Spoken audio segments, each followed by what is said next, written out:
Porción bíblica Vayislach y envió, quinta parte. Génesis capítulo 34 versículo 1 a capítulo 35 versículo 13. Resumen. Jacob y su familia prosiguieron hacia la ciudad de Shechem. La hija de Jacob, Dina, salió para conocer a las mujeres locales, pero fue secuestrada y violada por el hijo del rey de Shechem, quien entonces ofreció pagar cualquier dote que pidiera Jacob para casarse con ella. Además, sugirió que su clan y el de Jacob se casen entre sí. Los hijos de Jacob respondieron que los ciudadanos de Shechem tendrían primero que circuncidarse, a lo cual ellos accedieron enseguida. Cuando se estaban recuperando de su circuncisión, Shimón y Leví, hijos de Jacob, asaltaron la ciudad, matando a todos los hombres y rescatando a Dina. La intención de Dina era convencer a las mujeres de Shechem para que adoptasen los caminos rectos de la familia de Jacob. Aunque parece que no fue exitosa, sus esfuerzos no fueron totalmente en vano. A pesar de que hacer que los residentes de Shechem se circunciden fue en parte una artimaña para debilitarlos, su aceptación indicó que estuvieron de acuerdo hasta un cierto grado en ser refinados espiritualmente.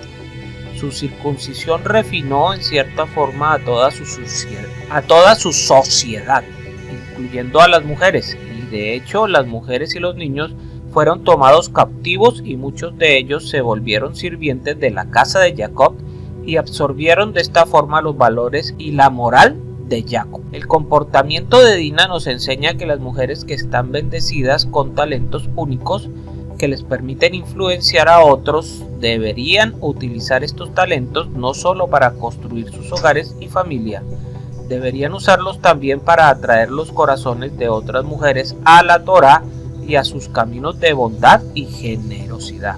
Y salió Dina, la hija de Lea, a quien ésta había dado a luz a Jacob, a visitar a las hijas de la tierra. Dina también era hija de Jacob, y cuando Jacob vino del campo por la tarde, Lea salió a su encuentro. Y cuando la vio Shechem, hijo de Hamor Jebeo, príncipe de la tierra, se la llevó y se acostó con ella y la humilló. Solo por ver a Dina la raptó. El instinto sexual es provocado en el varón por medio de la vista. Esto nos enseña acerca de la importancia que las mujeres no se vistan de manera provocativa, como está escrito en 1 de Timoteo 2:9. Asimismo, que las mujeres se vistan con ropa decorosa, con pudor y modestia, no con peinado ostentoso, no con oro o perlas o vestidos costosos. Se acostó con ella. La Torá no usa la palabra conoció en este texto, que es la palabra común para el acto sexual. Esto nos enseña que él no tuvo tacto con ellas, sino abusó de ellas sin respetar su integridad personal. Y los hijos de Jacob regresaron del campo al oírlo, y aquellos hombres se entristecieron y se irritaron en gran manera porque Shechem había cometido una infamia en Israel, acostándose con la hija de Jacob, pues tal cosa no debe hacerse. Dos cosas graves ocurrieron aquí. Primero, se cometió fornicación en el sentido de que hubo una relación sexual sin pacto matrimonial. Esto no se hace en Israel. La otra cosa es que uno que estaba fuera del pacto con Abraham se mezclaba con una persona en Israel, lo cual constituye el primer paso para la destrucción del pueblo santo. En Efesios 5:5 está escrito: porque con certeza sabéis esto, que ningún fornicario, impuro o avaro que es idólatra tiene herencia en el reino del Mesías y del Elohim. En 2 Corintios 6:14 está escrito: no estéis unidos en yugo desigual con los incrédulos, pues ¿qué asociación tienen la justicia y la iniquidad? ¿O qué comunión la luz con las tinieblas? En 1 Corintios 7:39 está escrito: la mujer está ligada mientras el marido vive, pero si el marido muere, ésta en libertad de casarse con quien desee, solo que en el Señor. Entonces Elohim dijo a Jacob: levántate, sube a Betel y habita allí, y haz allí un altar a Elohim, que se te apareció cuando huías de tu hermano Esab. Jacob había demorado en cumplir sus promesas y por eso le vinieron los problemas con Dina y otros. Y como no hizo caso a las señales enviadas por el Eterno mediante las circunstancias, ahora le habla claramente para que vuelva al lugar donde hizo las 3 promesas. Entonces Jacob dijo a los de su casa y a todos los que estaban con él: quitad los dioses extranjeros que hay entre vosotros, purificaos y mudaos los vestidos. Los dioses que habían conseguido al despojar la ciudad de Chején tenían que ser eliminados a la hora de acercarse a un lugar santo. Los objetos dedicados a los dioses son peligrosos en 2 aspectos: traen la ira del Eterno y son puntos de contacto para los malos espíritus, como está escrito en Deuteronomio 7:26. Y no traerás cosa abominable a tu casa, pues serás anatema como ella. Ciertamente la aborrecerás y la abominarás, pues es anatema. En Hechos 15:20 está escrito: sino que les escribamos que se abstengan de las cosas contaminadas por los ídolos de fornicación, de lo estrangulado y de la sangre. Los hijos de Israel tenían que hacer 3 cosas antes de poder subir al lugar santo de Betel: quitar los dioses extranjeros, purificarse y mudar los vestidos.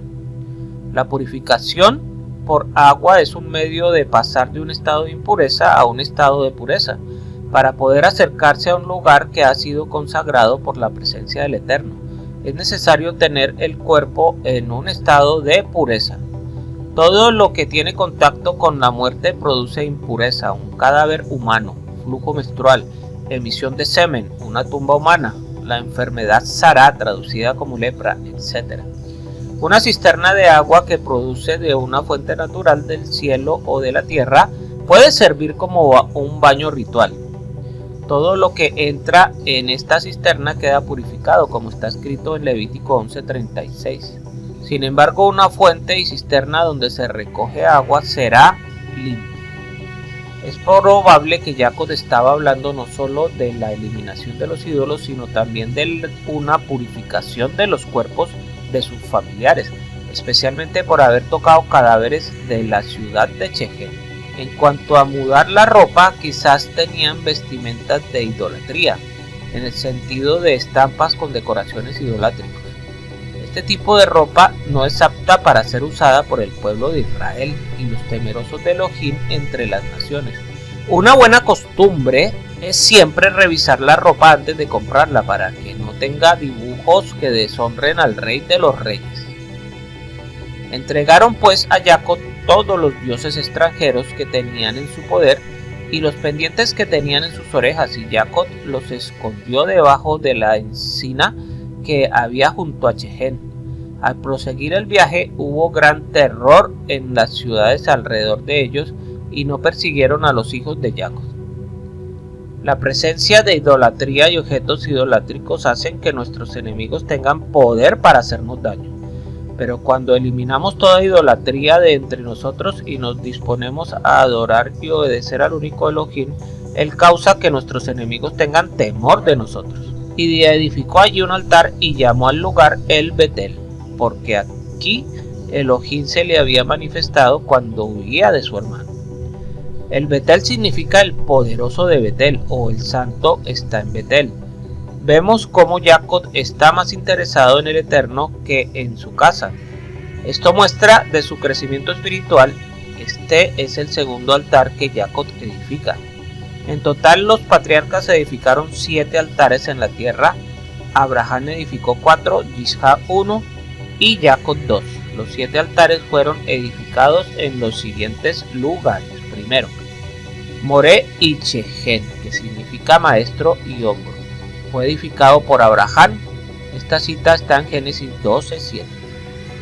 Segundo, Betel y Ahí. Significa casa de Elohim y ruina. Fue edificado por Abraham y se encuentra en Génesis 12:8. Tercero, Manré y Hebrón. Significa fuerza y asociación. Fue edificado por Abraham y su cita está en Génesis 13:18. Cuarto, Moriah y Jehová Jireh. Significa instrucción y Jehová verá. Fue edificado por Abraham y la cita está en Génesis 22:9. Quinto, Beersheba.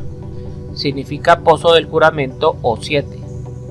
Fue edificado por Isaac y la cita está en Génesis 26:25. Sexto pozo, Shechem y el Elohei Israel.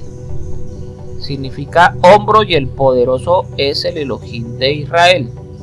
Fue edificado por Jacob y la cita está en Génesis 33:20.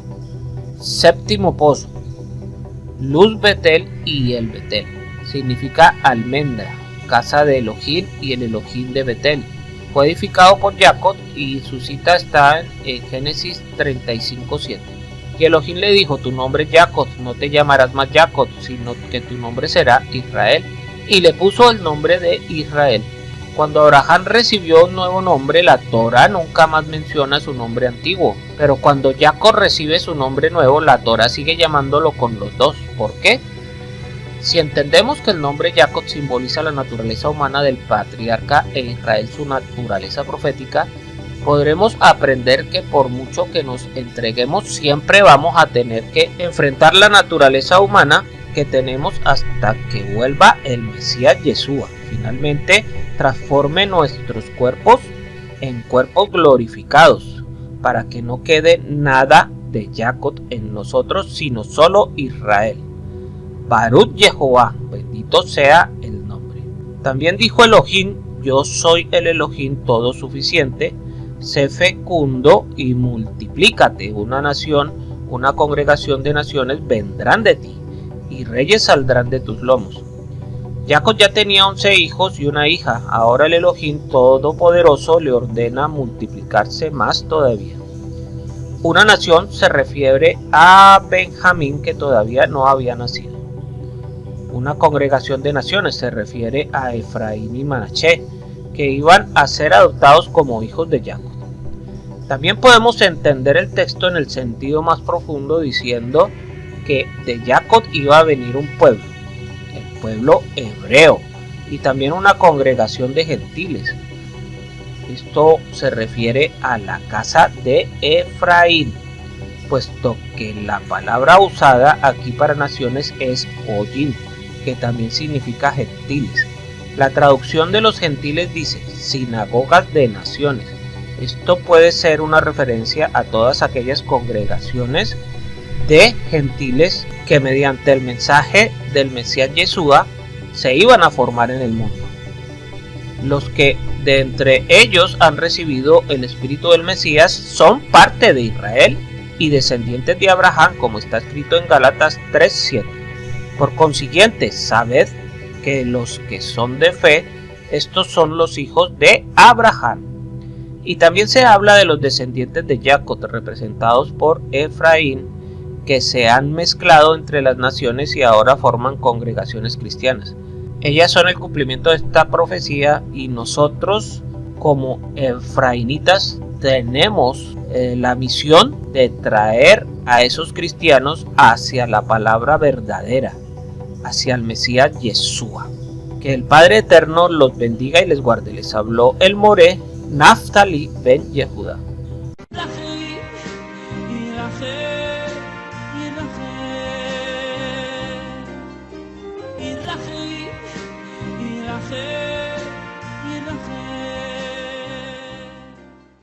Si este estudio te ha sido de utilidad, te invito a suscribirte en nuestras redes sociales de YouTube, Facebook, TikTok e Instagram.